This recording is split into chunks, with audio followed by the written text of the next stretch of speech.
Hey, everyone. Welcome back to Conquering Chaos. I'm your host, Sydney Crow, and today we have Brooke Kekos. She is a trauma healing coach, a rapid transformational therapist, RTT, and an NLP practitioner. Brooke specializes in empowering survivors to rewrite their stories. Her personal path, a testament to overcoming indoctrination, abuse, and toxic bonds, ignites her profound insight and unshakable dedication. She is a sought-after speaker, best-selling author, and fervent advocate against religious abuse and domestic violence. Brooke's voice resonates far beyond the confines of her coaching practice. With Brooke as your ally, embrace a voyage of transformative healing, armed with potent tools, nurturing guidance, and profound revelations. She is soul aligned. She's drawing on soul aligned relationships that foster your truest self. Welcome, Brooke. Thank you so much for having me. I'm excited to have this conversation. Me too. So we were just kind of chatting ahead of time, and you have had quite a journey over the course of your life to get you to where you are now with all of your certifications and your coaching practice and just even your motherhood journey. So why don't you fill the listeners in a little bit about your backstory? Yeah, of course. I would love to. So my journey really starts obviously from childhood. I was raised in a cult, so that's why I talk a lot about religious abuse. And in this dynamic, it was, you had to perform, you had to act a certain way. You couldn't, you didn't have the openness to like really experience life or understand what your belief system was. You were told who you had to be. And that was the way it was at home too. I was raised by a narcissistic, abusive father. So I saw this dynamic between my parents where it was, very toxic. I saw my mom just have to be very submissive and had to do as she was told. And so I ended up getting trapped in that same type of scenario in my own marriage for 17 years because I just thought that's the way love was supposed to feel like. And I didn't know anything else. And so in that experience of, being a survivor of domestic violence and experiencing life never feeling enough, I had that as a childhood. I then still felt that in my marriage. I recognized something wasn't right eventually. I kind of woke up one day and I just said, something's not right here. And I started to get curious. And, I went down this path of understanding what narcissistic abuse was and learning more about it and recognizing that's the type of relationship I was in. And then I was like, oh my gosh, I got to break free. And so I broke free from the relationship. And I also left the cult at the exact same time. I decided to go real big, Yeah. lose my whole identity and any type of safety, and go out into this world and try to figure out what I do next. Yeah. And in that experience, I recognized I needed to go and heal. Something wasn't right. I needed to go to therapy. And that's where that journey really began for me. That is an incredible story. And I mean, to just wake up one day and say, I'm just going to blow up my whole life, basically. And like, this is, none of what is happening to me right now is okay or right. I am, going all in on this. That must have been really scary and empowering at the same time. Yeah, it was both. I think more scary than empowering at the time. I didn't really know what was going to be next. I just kind of leaped and took a jump and I said, okay, I guess that this is what I'm doing. This is where I'm going. I don't really know where that's headed. And for a while though, I did things where I kind of avoided. I was doing the therapy, but I was also kind of avoiding actually doing the deeper healing. I was still kind of numbing myself out, dissociating, using, unhealthy mechanisms to kind of cope. But that's just where I was at the time. But as I did more deeper healing, I recognized that this was my purpose. My purpose was to help women that have been in, in these type of religious abusive dynamics, have been abused, have been in relationships that have hurt them and made them feel less than, and really disempowered them to come back to themselves, to find their most authentic self, because that's the journey that I took. And so I just said, okay, this is my purpose. I'm going to listen to the calling and I'm going to do it. Yeah, that's amazing. And so when you look back, what would you say the key factor was for you? Like, was there something that really was just like, this is it. This is the key piece that I really needed to like do the deep work and do the healing? Or was it like a bunch of gradual little things over time? So I think the key piece was I started to see that I was choosing relationships that did not serve me. I was still choosing the same type of abusive partner narcissistic. They were self-serving. They didn't really care about me. It was all about them and what I could give them. And it was never about me. It was never about this like mutual relationship. And I started to see this pattern. Yeah. And it was like I kind of had to like get hit upside the head a few times with like some really, some doozies of relationships of really, and then I was like, okay, this is the factor of me seeing that I need to do some deeper healing and see these patterns as something that I need to break. And as soon as I kind of stepped into that, that's when I started to recognize why I was choosing the partners that I did. I was subconsciously seeking the familiar type of partner that I was used to. I Yeah. was used to the selfish, self-serving, narcissist that didn't care about anybody but itself, right? At the end of the day. And so I started to break those patterns and say, okay, it's time to learn from those. And then I ended up getting in a relationship with a very healthy partner that was very conscious of his self and could communicate clearly. And I started to do even deeper healing because he kind of triggered me to kind of see what things I needed to heal from and wounds I needed to break free of. And give you that space probably to do that Yeah. work, right? Like that's a key piece is like I find that a lot of women that I talk to and you get into the space, you maybe know the things that you need to do, but physically there's something happening where you need to fill that gap. And for me also, like I had an amazing partner. We've been able to go, like I've been with him since I was 21 years old, but we are very different people now than we were when we started to date. And I had to go on a healing journey, and he allowed me that space to do that and kind of grow with me in the process. And so if you don't have a partner that gives you that space to do that work, because when you go into that, you are a very different person than when you come out the other side. Completely. It's transformational, clearly. It really is. It's just I mean, I can't even I look at the person or the version of me, even from 3 years ago, and I'm like, I'm a completely different person today. But you're right, I had to have the safe space to go and journey into that, right? Because I had never felt safe. I realized I had never felt safe in my body. I had never been in a safe relationship where I could be my most authentic self. I was always having to put up walls and guard myself and be afraid of the next thing or the next person that was going to hurt me. Yeah. Right. And so there was a lot of fear that I had to step into. And I think, for a woman that is recognizing that maybe she's not feeling fulfilled or she's in a relationship that is not giving her what she needs, to get curious about those things and question, ask the questions to yourself rather than just saying and justifying, why do I stay?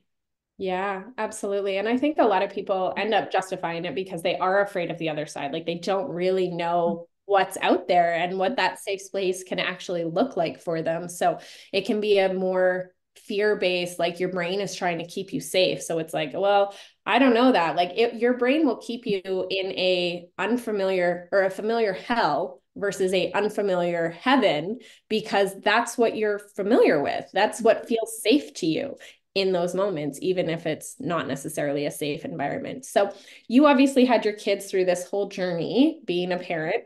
How did that impact your mothering, your motherhood and parenting them? Yeah, so I love to talk about this because I love to give awareness for, because of my journey, recognizing, looking back in the past, seeing how I was in survival mode. Obviously when you're in an abusive environment and relationship and you are not really truly like being able to thrive. And as a parent, it was like I was there, I was able to take care of my kids' needs, I was able to be a good mom, but I was also emotionally disconnected. I was Mm, emotionally disconnected from myself and my own emotions because that's what I needed to do in order to survive my environment, right? Ever since I was a child. And so I had done that the same. So I wasn't really feeling like I, gave space enough for my kids to be able to experience their emotions or be able to connect with them in that way. So I look back and I can't, I always used to go into the guilt and shame. Oh my God, I should have been a better mom. We always have this mom guilt, but I'm recognizing I was at where I was at that time of my life. I did the best I could. But now it's like being able to give everybody the opportunity to see that, okay, if you are in survival mode, we're not going to be able to, one, be emotionally regulated in our bodies as parents. And two, we're not going to be able to hold space for our kids to experience their emotions. we're going to go into either anxiety or get extremely stressed out by our kids' emotions because we're like, I have no idea what to do with this. I have no idea how to help you right now. And so Yeah. I think that's a huge piece that really we kind of have to be able to identify. And being a mom now and doing all this healing work, I really want my kids to see and be able to say, okay, I have a safe space here. Like, let's go into your emotions. What are you feeling right now? I believe that we have the opportunity to give our kids the safe space to be able to connect with their emotions and not make them feel guilty or shame or like, why are you having that emotion? Oh, just be quiet or sit still. Or, it's more of like letting them really be able to feel like they can express themselves. I feel very passionate about that, because as I healed, I connected with my emotions that I had disconnected from in order to survive and protect myself. And so the more connected I felt emotionally, I was able to hold space for my children as well. And I think there's something to be said, as moms, we're overwhelmed. We're working, we're doing all of the things a lot of the times, right? And we can feel like it's easy for us as moms to get dysregulated because we feel like we're like, our kids are bombarding us, life is bombarding us, and we're just like trying to manage, right? But knowing that it's okay, like to take care of yourself, Mhm. find the spaces where you can take care of yourself first so that you can come emotionally more regulated with your kids, so that you can hold that safe space for them, so that you can allow for that experience as well for them. Yeah, and I mean, it's so important. And you are a mom of two boys who are getting a little bit older, right? And Yeah. so there is this stigma that the world has created around men and their emotions. And you wrote a book called The Grief Monster, right? So why don't you tell the listeners a little bit about what that was all about? Because I know that that kind of stemmed from, helping your kids with their emotions. Yes, exactly. So my boys lost their father in 2020. And when that experience, I went through a lot of grief as well, but I saw them through their grief. And I just realized what a difficult emotion grief was. And I started to see that, I started to look for books because my littlest guy was young. He was only 7 years old at the time. And so it was more of like looking at, okay, how there's not a lot of books out there about grief. I was finding it really hard to find like for his age, group for something that could help him kind of explain this experience of having to sit with this really, really deep sadness. And so that's where the grief monster was born. I just wrote it one day and I knew that it was like it came from this place in my heart that I wanted children to be able to, with loss, understand, oh, it's okay if I have this grief monster, and that's okay. I can sit with this grief. I can sit with this sadness. I don't have to avoid it. I actually feel better when I do sit with my grief. That kind of experience, speaking to that emotional part of us that is experiencing this deep, deep loss and helping children kind of understand it a little bit better. Because the concept of death, especially at a young age like that, is they haven't experienced it usually. And when they do experience it, they're like, what do I do with this really horrible feeling?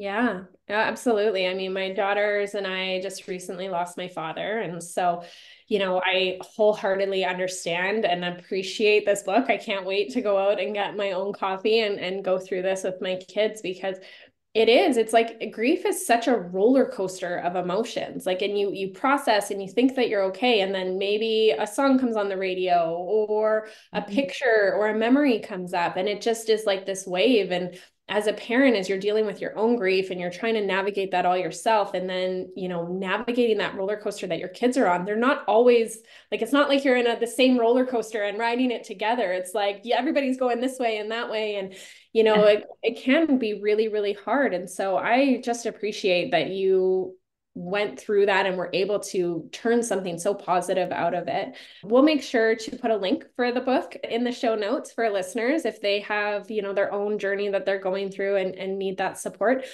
Tell us a little bit more about your coaching and how you help moms and all of that. Yeah, of course. So obviously, my coaching is really helping empower the woman that's kind of lost connection with her truest self or her authenticity of where she wants to go with her life, her purpose, her passion, right? A lot of the times, we've as women kind of suppressed our needs and our wants, either through relationship or being told that we had to conform to society expectations. And I find that this is why I do this work is to really, it's not just for women of abuse, it's for women that have lost those connections to themselves because it's like, we've lived a life for someone else or something else, and then we didn't really allow our truest expression to be birthed into the world because we were doing it all for something else or someone else, you know. And that's why I love to give women that power, like give their power back and help them see more clearly and have that clarity. I love that. I mean, and it's a lot of women, especially in our generation, we were taught to be the good girl. So, you're be quiet. We don't really talk about these kind of things outside of the home or whatever that situation is. It can be really hard to peel those layers of the onion back and do the deep work that you need to do so that you can show up for your best self. And I am a very, very firm believer. I mean, I do this in my own coaching practice where it is like, you have to, there's a reason why they tell you to put your oxygen mask on first when the plane is going down. Like you need to make sure that you are in fine form so that you can help those around you. And I wholeheartedly know that when I am feeling worn out, when I'm feeling depleted, when I haven't done enough of like my journaling and my self-care work, my kids get the shorter end of the stick. So it is very, very important on the parenting journey to, not only exemplify how to do that self-care work and to pour into yourself and make sure that you're taken care of, but also be able to show up as your best self and have that power that you talked about. Yeah. Moving into, is there any main piece of advice that you would love to give moms? Is there like one piece that just like stands out for you above all else? For moms in particular, I would say, you know what? Get rid of the guilt. Get rid Mm, of the guilt as much as you possibly can. It's always going to creep up, right? But like at any given time, like as a mom, you're always doing the best that you can in every moment, and just like recognizing that moment. Like if you're showing up present and you're the best version of yourself, like it's perfect, right? It's already perfect, and you're giving your kids the space to feel loved, be validated, and seen and heard. That's the biggest piece of just, getting ready, like you're doing it all, right? And just kind of giving yourself like that compassion and that grace as this mom that feels like, oh my gosh, I'm never showing up as enough as a mom, or, I felt like I had to deal with a lot of those things. Oh, I could have done better in the past when, it was all dysregulated and messed up and, feeling broken. yes. But Yeah. just knowing that like the more compassion you give to yourself, the more that you're gonna feel like, okay, yeah, if as long as I'm giving my kids my best version of me right now in this moment, I'm okay. Like I'm doing a great job. Yeah, no, I love that so much. And you kind of touched on that earlier when you were talking about how you were doing the best that you could with what you had in those moments. Yeah. And it's really important to allow yourself that grace to say, hey, this is what I did in this moment. And, now that I'm beyond that, I can do better, which is Mhm. fantastic. But in those moments, like it's not worth beating yourself up or kicking yourself while you're down and just kind of replaying those scenarios. So I really appreciate that piece of advice. I just really appreciate getting to know you. Our connection has been brief, but I absolutely find so much value in our conversation today, personally and professionally. So thank you for being here. And thank you guys for tuning in to Conquering Chaos, where we help you conquer the chaos one day at a time.